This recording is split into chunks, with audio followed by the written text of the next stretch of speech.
sareng acara matuh dongeng enteng panggo Brahmana. Mang Jaya sapara kanca bade neraskeun hanca dongeng nu katunda carios nyambung judulna Panji Wanara.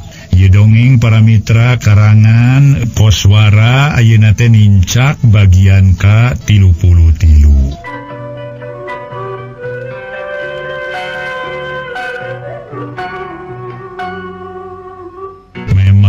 Para wargi sadaya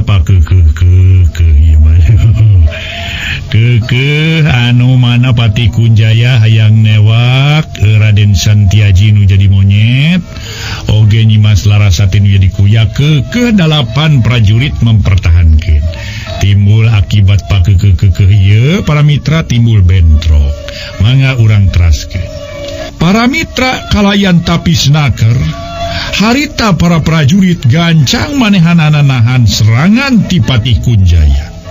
Atuh waktu pedang Patih Kunjaya harita ngahemat langsung ditadah ku 8 pedang. Bari jeung harita keneh para mitra pedangna dicapit ku pedang-pedang 8 prajurit teh. Geus kitu teu loba catur pedang harita dihualkeun dina kahayan tanaga luar biasa akibatna para mitra batuh beletok pedang Patih Kunjaya potong jadi 2 bagian. Patih Kunjaya ngagebeg lain deui kagetna. Atuh para mitra sadaya para prajurit saleuseurian mari ngarenyu harita teh nyerengeh dina sikap anu tenang naker para prajurit teh. Kaayaan Patih Kunjaya es tuning matak pikawatireun naker. Manehna ngahuleng miraga meneng. Ngajanteng bangun anu geus ngarasa bingung naker. Pangpangna lantran pedang anelanana harita keneh para mitra anu geus ngahakan mang puluh-puluh atuh musuh kabeh sirah pada ngagelenceng tapi naha atuh ayeuna teu bisa digunakeun deui sabab potong eta pedang jadi 2 bagian. Basa diadu jeung pedang para prajurit nu 8 teh. Memang para mitra sadaya atuh dina hal ieu mah lain pedang anu memang anu rangu tapi rupina bae hate Ki Patih Kunjaya anu goreng. Dina ieu tarung merebutkeun bebeneran tangtosna ge para mitra sadaya. Atuh para prajurit harita teh panona manco ka Ki Patih Kunjaya. Memang Patih Kunjaya ambek luar biasa ambekna bari kekerot nahan amarah panon atuh gular giler ningali ka 8 urang prajurit anu memang harita dina kayan tenang siap sadia. Ukur nyerengeh para prajurit gawena dina kayan tenang nyaksian Patih Kunjaya seperti kitu. Keluar pedang nu karisa potong dibalangkeun ku kepe Patih Kunjaya. Bangun nu keheuleuna keur meningah hiung tarik bakat timpohara tarikna dina ngabalangkeun harita. Patih Kunjaya harita tuluy siap-siap rek tarung deui. Ningali kaayaan kitu para prajurit ge tenang bari ngasupkeun pedang kana sarangkana. Manehanana embung ngalawan Ki Patih Kunjaya dina kaayaan Patih Kunjaya lemor. Bari tepok salah saurang prajurit harita leuleuy nyarita. Mending oge lirenkeun we Juragan Patih tarung teh sumuhun. Teu hartosna atuh Juragan Patih. Langkung sae urang liren we atuh. Langkung sae Juragan Patih nampi kana usul jisim abdi sadaya nu 8 kaulanu. Nyata teu aya sanes ulah diteraskeun lumampah ka leuweung bungur. Atuh mending urang ngalamonyet sejen bae sareng ulah diteraskeun semun lumampah ka walungan Cisane pikeun ngalakuya. Langkung sae urang ngalakuya di tempat sanes bae kaulanun kitu. Teu bisa. Ki Patih Kunjaya masih dina sikap pohara ambekeunana ka para prajurit nu 8 anu nangtang aya hareupeunana. Najan kumaha? Kaula moal baha kana kapalai Teteh Dewi sareng Kangjeng Raja. Yen kudu monyet jeung kuya eta nu diala. Najan nyaeta asalna manusia. Raden Santiaji jeung Nyimas Larasati teh jadi urusan. lantaran ayeuna magis jadi satu teh maran kudu bagian manusia satu makitu nu batak oge. Jadi kaula moal bisa dihalang-halang deuleu. Naon sababna para wargi Kipatih Kunjaya teu bisa dihalang-halang pamaksudanana? Lantaran hal eta teh nanonkeun kakawasaan. Lamun eta dua putra raja masih keneh jumeneng sok sanajan mangrupa sato, hiji waktu baris balik deui ka asal, lantaran atuh tenungna jin wanguk baris beak, sahanteuna we aya watesna. Jeung deui boa-boa aya nu bisa nyageurkeun kana tenungna jin wanguk. Mangka eta dua murang kalih bakal ngajangelek jadi manusia. Di mana geus jadi manusia baris mapai-mapai ka nagara, baris neangan nu jadi bapa.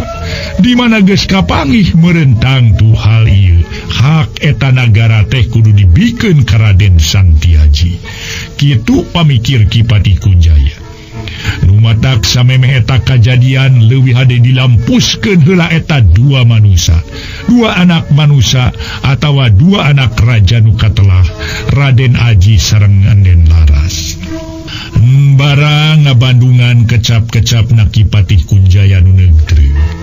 Hayang neang eta monyet jeung kuya atuh harita salah saurang prajurit ge nyarita deui. Janten teu tiasa digentosan kaulanun. Eta masalah eta sumuhun sakadang kuya sareng sakadang monyete. Atuh pamikitu mah sami sareng keneh we. Atuh Juragan Patih teh hoyong ngamusuh ka jisim abdi sadaya nu dalapan kaulanun. Aing teh sieun ku sieun nu dalapan deuleu. Kalayan aing moal mundur sasiku moal ngejat satunyang beas deuleu ha. Aing teneng ludeng taya kakeung, tandang ringrang aing dina ngoning atuh makalangan. Montong loba bacot sia ku aing dilawan deuleu. Sok sanajan sia dalapan ku aing moal burung dilawan. Hah? Nah, asana teh sia? Ya aing mah teh sia deuleu. Eta para prajurit nu dalapan ngan saukur Seri ningali kecap-kecap barang ngadenge kecap-kecap na Kipatih anu nyarita kitu. Naon sababna Seri? Lantaran dipikir dibulak-balik dibeuweung diutahkeun. Memang atuh manehna ge geus bisa ngajudi. Naon sababna Kipatih negtreug hayang maehan eta dua anak raja? Pasti aya patula patalina jeung urusan kalungguhan. Harita keneh para wargi sadaya, prajurit atuh nyarita deui. Sumuhun apana eta Juragan Patih teh eta pedang parantos potong sumuhun. Sareng eta sumuhun aduh katingali sumuhun. Eta tos jamomom kitu jabi eta soca meni gempeng kitu. Nah Juragan Patih teh masih kene ageng wawanen kinten-kintena kaulanun. Isim abdi mah sumuhun ngawartosan bae bilih ngajantengkeun langkung abot engkena. Daripada langkung abot langkung seti ayeuna mula Juragan Patih direnkeun we rencana Juragan Patih teh ulah diteraskeun kaulanun. Dah kitu nu matak oge. Sareng deui bade ngagunakeun pakarang naon deui atuh kaulanun Kangjeng Patih teh. Apan pedang paratos potong Juragan Patih. Wah, kaula moal ngaluarkeun pakarang naon-naon deuleu. Lantaran teu mawa naon-naon deui. Kaula rek ngagunakeun sumpit. Pokona mah ya kaula rek ngagunakeun sumpit.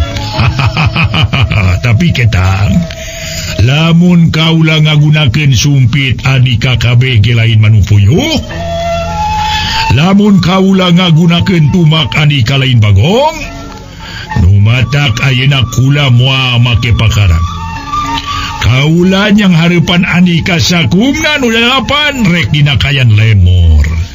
Teu kudu make pakarang delesok urang tarung jeung kaula angis-angisan nepi ka mana cek paribasana nepi ka belut sisitan nepi ka orai jangan hayu aina urang sama-sama tarung urang sama-sama nyekal sabuk milang tatu sok sanajan andika 8 kula moal mundur sasi ku moal ngejat satunya beas deui sok lamun andika bener-bener hayang ngalawan ka kaula bari andika anak buah nu teu nurut kanu jadi pimpinan andika baris disetorkeun ka Kangjeng Raja andika baris dihukum pati deui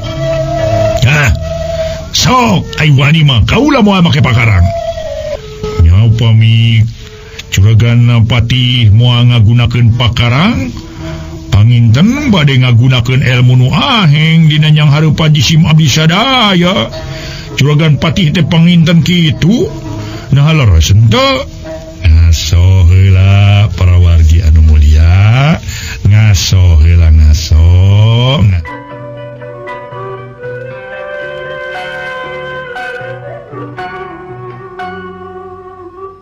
para mitra pamiarsa geus kitu mah para wargi Patih Kunjaya ngagereyem babacaan atuh ngagereyem babacaan husuna keur geus kitu ngadorongkeun dua leungeunna ka hareup bari dibeberkeun kalayan pop ngagorowok tarik pisan hei para prajurit rasakeun serangan ti kaangangan ti kaula ieu aing baris ngagunakeun aji tumpur sakeutik siap aya angin gempuran tarik naker nu dikaluarkeun ku dua dampal leungeun Patih Kunjaya anu haritan nyerang na teh atuh para wargi ka 8 prajurit malah tina eta serangan kaambeul bau hangru netelakeun dibarengan ku aji wereji teluh ganggaung anu dicampur ngajadi hiji pohara ampuhna naon ya para mitra wareji teluh ganggaung ya para mitra aduh dicampur ngajadi hiji kaca dicampur kuno nogi ya para mitra kacing calang aduh mangga urang teraskeun najan kitu atuh para prajurit atuh teu ngeser saeutik oge manehna ceuk paribasana rek babarengan atuh tumpuran dina ngoning ngalawanana Ki Patih Kunjaya manehna masih kene tagenang tung bari panon teu ngiceup-ngiceup 8 bari mencerong ka Patih Kunjaya 8 kakuatan dihijikeun ngajadi hiji nu ayeuna keur ngirimkeun serangan ti kaanggangan Patih Kunjaya pohara ampuhna keur ngelehkeun ka manehna ngan basa serangan ti Patih Kunjaya nu ngahiung tarik naker hampir keuna ka 8 prajurit gancang harita 8 prajurit ngagerakeun 2 dampal leungeunna babarengan didorongkeun ka hareup atuh eta serangan Patih Kunjaya nu hampir keuna kana waruga para prajurit jadi balik deui kanu ngirimkeunana memang para mitra 8 kakuatan dihijikeun 8 kakuatan ngajadi hiji bisa ngayonan Ki Patih Kunjaya malah sabalikna lain ngayonan deui malah mah tibalik anu tadi Patih Kunjaya anu nyerang ayeuna atuh ku serangan panahanna ti 8 prajurit malik jadi diserang para mitra ngablesur tarik memang luar biasa hebatna 8 prajurit si horeng si mana horeng ai 8 kakuatan dihijikeun ngajadi hiji mah bisa ngayonan serangan Patih Kunjaya pikeun Patih Kunjaya saeutik kitu boga sangkaan nepi ka palabah dinya lantaran pamikirna aji anu kumanehna diserangkeun teh nyaeta para mitra sadaya kakuatan anu luar biasa rohakana atuh para wargi sadaya ieu kakuatan luar biasa keada ceka paribasana entong boro dipake ngalawan manusia diserangkeun ka manusia sanajan dikempurkeun ka gunung ancur atuh ditemakeun ka sagara saat kitu ceuk paribasana aji tumpur saketi teh luar biasa hebatna tapi nah atuh barang dipake nyerang kayu 8 prajurit si horeng si mana horeng 8 prajurit teh boga kakuatan anu luar biasa rohakana harita keneh ge para mitra sadaya basa harita atuh Memang serangan Tipati Kunjaya benang didorong ku 8 prajurit. Akibatna Malik serangan teh kanu ngirim kenana. Sasat di sina Malik nyerang. Lantaran luar tina panyangka antukna manehna teu sayaga. Ku kitu nama Patih Kunjaya tungtungna teu bisa ditahan deui. Harita keneh serangan Malik kasorangan. Kena kana dadana pisan gubrag ngagubrag nang karak pengkang. Lir ibarat para mitra tangkal nu dituar sakaligus ngagebru bari ngoceak-koceak tengek pohara tarikna. Waduh, yang tobat. Aduh. Golok-golok ngeluarkeun getih lalabaran. Lobahna keur kaluar atuh para mitra. Tina sumutna bari ngadadak leuleus lungse taya tangan pangawasa. Aduh, halah yang ampun, tobat. Aing jadi kieu sia setan, ampun yang aing jadi ripuh. Kaserang kuemu aing balik aing. Aduh prajurit, alah yang. Ampun, aduh ampun. Patih Kunjaya tuluy-tuluyan hahargungan. Gurang gerung ngararasakeun kanyeri nu karanapan. Usah ose hayang cengkat teu bisa. Nu aya mah ngalumruk lir kapuk kaibunan. Lir kapas kahujanan bari getih tuluy-tuluyan kaluar harita teh para mitra tina bibirna meningali. Sedengkeun para prajurit masih ngajega nangtung bari kuda-kuda pancuh. Dia malah harita para mitra 8 leungeun dihijikeun. Memang para mitra sada 8 leungeun dihijikeun dipake nyerang harita teh bake nahan serangan Patih Kunjaya. Manehna tungtung nama para mitra ngajega teu jauh ti Patih Kunjaya. 8 prajurit ngajega harita nungguan atuh kumaha reaksi satuluyna ti Patih Kunjaya. Naha baris ngeureunkeun kana kalakuanana jeung pagaweanana nu kumanehna teu disaluyuan atawa baris keukeuh dina permaksudanana keur ngala sakadang kuya jeung monyet anu kajajaden teh nu aya di leuweung bungur jeung walungan Cisande. Nyatana anu asalna Raden Santiaji katut nyimas Larasati. Ngaso heula para wargi, ngaso heula para mitra ngaso.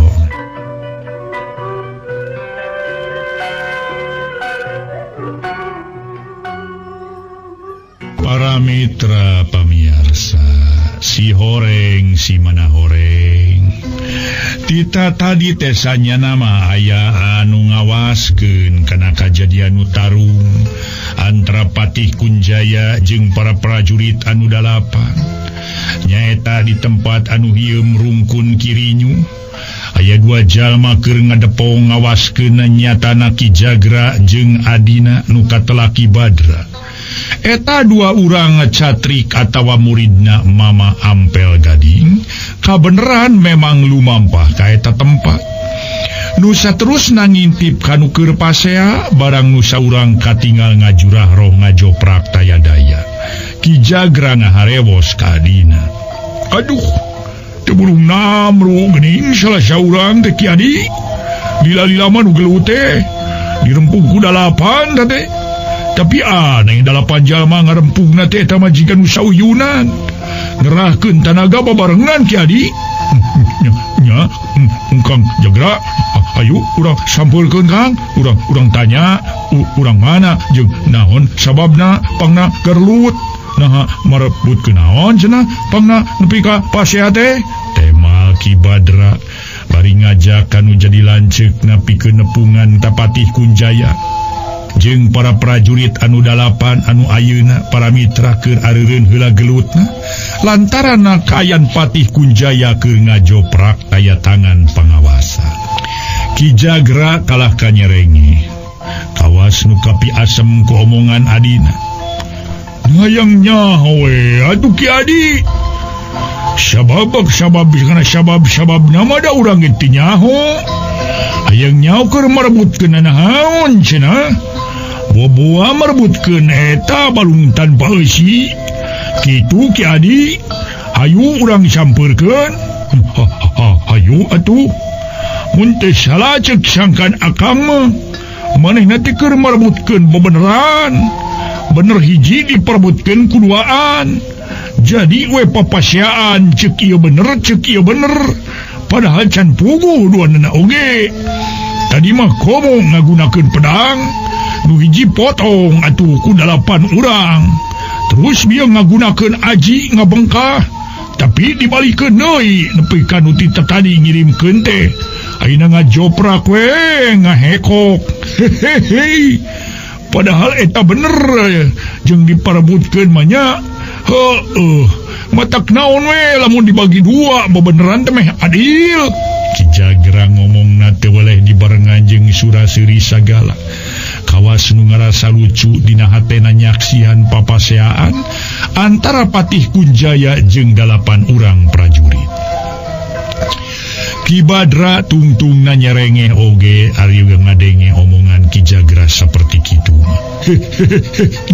Nya kakak lantaran bener mah sasemplek jadi mun dibagi 2 leutik teuing moal matak sugema mending hayu urang sampeurkeun kakak bisi aya nu pae manten karunya da katempo nama si Ganu babarengan datangna ka dieu teh dina harti maranena pasea teh lain jeung nu sejen urang bere bener ku urang ngarah teu pasea kakak hayu atulah bet kemana wae ngomong teh Ki Adi mah meureun ari bener urang dibikeun mah urang moal boga bener meureun beak bebeneran teh dibikeun ka batur urang mah kari neangan deui we atuh laheng mun manggih yu atuh rek sampeurkeun mah Ki Adi yu mending ge kakak ti heula abdi papadori nuturkeun nya teu naon kitu oge kakak ti heula nya. Di pihak sejen Patih Kunjaya nu waktu tadi utah-utahan utah getih lobana ker ayeuna geus bisa nangtung najan tacan bisa ajeg oge da sakapeung sosolontodan bangun anu masih keneh lieur jeung ngararasakeun kanyeri nu karanapan ku manehna akibat serangan malik deui ka manehanana jeung deui para wargi sadaya eta 8 prajurit sigartengan saukur mantulkeun tanaga memang eta ilmu nu dipibana ku manehna 8 kekuatan dihijikeun pikeun mantulkeun serangan nyaeta ti Patih Kunjaya teh akibatna senjata makan tuan Patih Kunjaya diserang ku dirina sorangan memang para mitra nupang sesah-sesah nama ngatur sorangan atuh kitu nya soal ngatur batur bisa dijieun aturan kudu anu tapi ngatur sorangan model Patih Kunjaya hese cenah para wargi ngaso heula ngaso.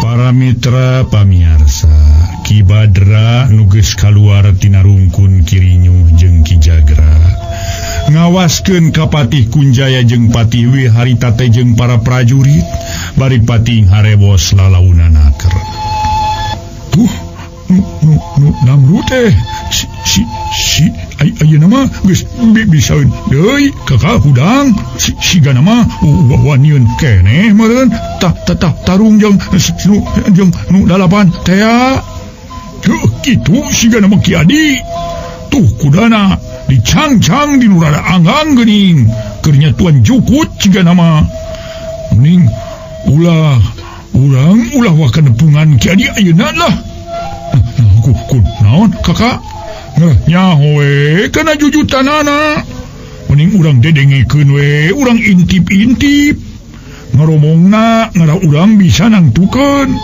mana nu perlu dibelaan jeung mana nu sanyana jahat atawa telenges Ki Adi jadi mending nangtung heula di dieu nya kakak hayang ngabandungan heula nya kade bisingkat teh jauh ku maranehna kudu rada apik karena beh dia di numbuni ya nyumputna hayu atuh lantaran ngerasa penasaran bari hayang ngabandungan Kana omongan nuker tarung atuh Ki Jagra jeung Ki Badra tacan tulus rek nyamperkeun harita nu aya mah ngan ngalalajoanan we heula bari sayaga ngajaga bising aya anu tepi ka tiwas atawa paragat nyawa atawa mun abokona mah aya nepi ka ele. Malikan kana kaayaan Patih Kunjaya jeung atuh 8 urang prajurit anu geus harita teh padangong-dangong deui geus pahareup-hareup deui bari nya Patih Kunjaya ayeuna geus sagemblengna cager lantaran tadi sabada manehna narik napas sababaraha kali getih anu ngalai dina bibir teh saat manehanana ngagunakeun ilmu luar biasa pikeun nyageurkeun tatuh nu aya di jero awakna ayeuna teh peuteuk karasa naon-naon eueuh ka nyeri malah geus teu utah getih deui waktosna see